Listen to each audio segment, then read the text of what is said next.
नमस्कार मित्रांनो, इन्व्हेस्टमेंट माहिती यूट्यूब चॅनलवर तुमच्या सगळ्यांचे स्वागत आहे. तर मित्रांनो, आजच्या व्हिडिओमध्ये आपण मल्टिपल शेअरच्या लेटेस्ट अपडेट आणि लेटेस्ट न्यूजबद्दल बोलणार आहोत. तर चला व्हिडिओ स्टार्ट करूया.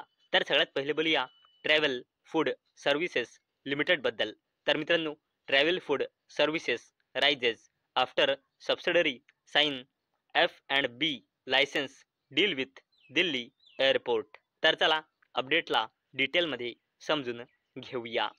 तर मित्रांनो, TFS म्हणजे ट्रॅव्हल फूड सर्व्हिसेस लिमिटेड या कंपनीच्या wholly own subsidiary company TFS Gurgaon airport सर्व्हिसेसने लायसन्स ॲग्रीमेंट साईन केले आहे. कोणासोबत? DIAL म्हणजे दिल्ली इंटरनॅशनल एअरपोर्ट लिमिटेड सोबत. कशासाठी? Indira Gandhi international airport new दिल्लीच्या टर्मिनल 2 येथे food and beverage outlets operate करण्यासाठी हा लायसन्स ॲग्रीमेंट कंपनीने साईन केला आहे. आणि मित्रांनो, याच अपडेटमुळे ट्रॅव्हल फूड सर्व्हिसेस लिमिटेड ही कंपनी आज फोकसमध्ये होती. चला आता बोलूया झेन टेक्नॉलॉजीज लिमिटेडबद्दल. तर मित्रांनो, झेन टेक्नॉलॉजीज विन्स ₹37 कोटी order from defence ministry for anti drone systems. तर चला अपडेटला डिटेलमध्ये समजून घेऊया.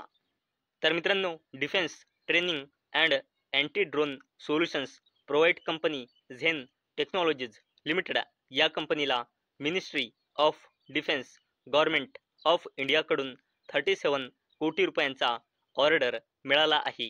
हार्ड किल कॅपेबिलिटीज सोबत अँटी ड्रोन सिस्टीम्सच्या सप्लायसाठी झेन टेक्नॉलॉजीज लिमिटेड या कंपनीला हा ऑर्डर मिळाला आहे. आता बोलूया शारदा एनर्जीबद्दल. तर मित्रांनो, Sharda energy announce approval for coal handling plant with a capacity of 1.8 million metric tons per annum which will support its operational expansion. तर मित्रांनो, शारदा एनर्जी या कंपनीने मंजुरीची घोषणा केली आहे आपल्या 1.8 मिलियन मेट्रिक टन्स पर ॲनमच्या कोल हँडलिंग प्लांटसाठी. आणि मित्रांनो, यामुळे कंपनीच्या ऑपरेशनल एक्सपान्शनला सपोर्ट मिळेल. आणि मित्रांनो, याच अपडेटमुळे शारदा एनर्जी ही कंपनी आज फोकसमध्ये होती. आता बोलूया विवियाना पॉवरटेक लिमिटेडबद्दल. तर मित्रांनो, विवियाना पॉवरटेक साइन ₹448 कोटी MOUs with Gujarat government at vibrate Gujarat regional conference 2025. तर चला अपडेटला डिटेलमध्ये समजून घेऊया. तर मित्रांनो, विवियाना पॉवरटेक लिमिटेड या कंपनीने मल्टिपल MOUs म्हणजे मेमोरंडम्स ऑफ अंडरस्टँडिंग्स साईन केले आहे. गव्हर्नमेंट ऑफ गुजरात सोबत 2,448 कोटी रुपयांचे व्हायब्रेट गुजरात रिजनल कॉन्फरन्स 2025च्या ओपनिंग डेजवर. आणि मित्रांनो, या MOUच्या अंतर्गत design, supply and execution of substation, power transmission and distribution systems, renewable energy initiative, smart grid upgrades आणि ट्रान्सफॉर्मर मॅन्युफॅक्चरिंग हे बिझनेस या इन्व्हेस्टमेंटच्या अंतर्गत इन्क्लूड आहे. आणि मित्रांनो, याच अपडेटमुळे आज ही कंपनी फोकसमध्ये होती. आता बोलूया KPIT टेक्नॉलॉजीज लिमिटेडबद्दल. तर मित्रांनो, KPIT technologies complete acquisition of OXI SRL Italy for $6 million. तर चला अपडेटला डिटेलमध्ये समजून घेऊया. मित्रांनो, KPIT टेक्नॉलॉजीज लिमिटेड या कंपनीने आपल्या subsidiary company KPIT technologies UK लिमिटेडच्या थ्रू OXI SRL इटली या कंपनीला खरेदी करण्याची डील कंप्लीट केली आहे $6 million मध्ये. आणि मित्रांनो, कोणतीही कंपनी जर ॲक्विजिशन म्हणजे दुसऱ्या कंपनीला खरेदी करत असेल आपला बिझनेस वाढवण्यासाठी, तर हा एक पॉझिटिव्ह पॉईंट मानला जातो. आणि मित्रांनो, याच अपडेटमुळे KPIT टेक्नॉलॉजीज लिमिटेड ही कंपनी आज फोकसमध्ये होती. चला आता बोलूया अडाणी ग्रुपच्या दिग्गज कंपनी अडाणी एनर्जी सोल्युशन्स लिमिटेड बद्दल. तर मित्रांनो, अडाणी energy Q2 update. Collection efficiency double year on year basis. Transmission order book at ₹60,004 कोटी. तर मित्रांनो, अडाणी एनर्जी सोल्युशन्स लिमिटेड या कंपनीने आपल्या फायनान्शियल इयर 2026च्या Q2चा बिझनेस अपडेट दिला आहे. आणि मित्रांनो, या कंपनीचा collection efficiency year on year बेसिसवर डबल झाली आहे. तसेच ट्रान्समिशन ऑर्डर बुक पोहोचला आहे 60,004 कोटी रुपयांपर्यंत. आणि मित्रांनो, याच अपडेटमुळे आज अडाणी ग्रुपची दिग्गज कंपनी अडाणी एनर्जी सोल्युशन्स लिमिटेड ही कंपनी फोकसमध्ये होती. चला आता बोलूया बजाज फिनसर्व लिमिटेड बद्दल. तर मित्रांनो, या कंपनीने आपल्या सप्टेंबर 2025 या महिन्याचा बिझनेसचा अपडेट डिस्क्लोज केला आहे.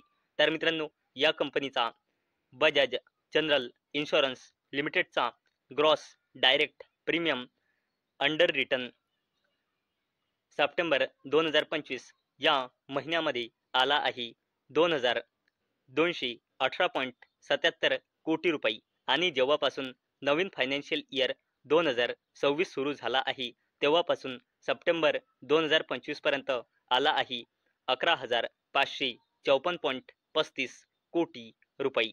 तसेच मित्रांनो, जर आपण कंपनीचा म्हणजे बजाज फिनसर्व लिमिटेडचा बजाज लाईफ इन्शुरन्स लिमिटेडचा डेटा बघितला तर तो सप्टेंबर 2025 या महिन्यामध्ये आला आहे टोटल 1,374 कोटी रुपये.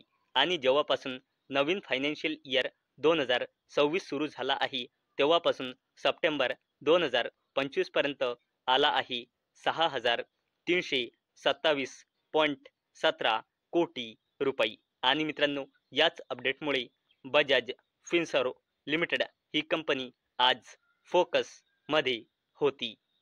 चला आता बोलूया NHPC लिमिटेड बद्दल. तर मित्रांनो, NHPC commissions full 300 megawatt solar projects in Bikaner Rajasthan. तर चला अपडेटला थोडं डिटेलमध्ये समजून घेऊया. मित्रांनो, NHPC लिमिटेड या कंपनीने आपल्या 300 मेगावॅट मधला कर्णीसर सोलार प्रोजेक्ट जो बिकानेरच्या राजस्थानमध्ये आहे त्याचा 5th आणि फायनल फेज ज्याची कॅपॅसिटी होती 85.72 मेगावॅट हा कमिशन केला आहे. आणि मित्रांनो, यानंतर NTPC लिमिटेडचा कर्णीसर सोलार प्रोजेक्ट जो बिकानेरच्या राजस्थानमध्ये आहे तो पूर्ण कॅपॅसिटी 300 मेगावॅटचा कमिशनिंग झाला आहे. तुम्ही इथे बघू शकता फुल ऑपरेशनल रेडीनेस झाली आहे ज्याची पूर्ण कॅपॅसिटी आहे 300 मेगावॅट. आणि मित्रांनो, याच अपडेटमुळे आज ही PSU कंपनी NHPC लिमिटेड फोकसमध्ये होती. चला आता बोलूया HDFC AMC म्हणजे HDFC asset management company limited बद्दल. तर मित्रांनो, या कंपनीने वेनसडे 15 ऑक्टोबर 2025 ला बोर्ड मीटिंग ऑर्गनाईज केलेली आहे. आणि ही कंपनी 15 ऑक्टोबर 2025 ला आपल्या Q2च्या रिझल्ट सोबत बोनस शेअर सुद्धा अनाउन्स करू शकते. आणि मित्रांनो, याच अपडेटमुळे आज HDFC ॲसेट मॅनेजमेंट कंपनी ही कंपनी आज याच अपडेटमुळे फोकसमध्ये होती. आणि मित्रांनो, ही जी कंपनी आहे HDFC asset management company limited ही कंपनी HDFC बँक लिमिटेडची सबसिडरी कंपनी आहे. कारण या कंपनीमध्ये HDFC बँक लिमिटेडची मेजॉरिटी हिस्सेदारी 52.44% हिस्सेदारी आहे. तर मित्रांनो, मला अपेक्षा आहे आजचा आपला व्हिडिओ तुम्हाला इन्फॉर्मेटिव्ह वाटला असेल. तर मित्रांनो, जर तुम्हाला हा व्हिडिओ इन्फॉर्मेटिव्ह वाटला असेल तर या व्हिडिओला लाईक करा आणि चॅनलला सबस्क्राईब करा. आणि मित्रांनो, हा व्हिडिओ फक्त आणि फक्त एज्युकेशन पर्पजसाठी बनवलेला आहे. माझ्याकडून काहीही रेकमेंडेशन नाही की तुम्ही या स्टॉक्सना बाय करा, सेल करा किंवा होल्ड करा. तर चला भेटूया नेक्स्ट व्हिडिओमध्ये. तोपर्यंत टाटा, बाय बाय.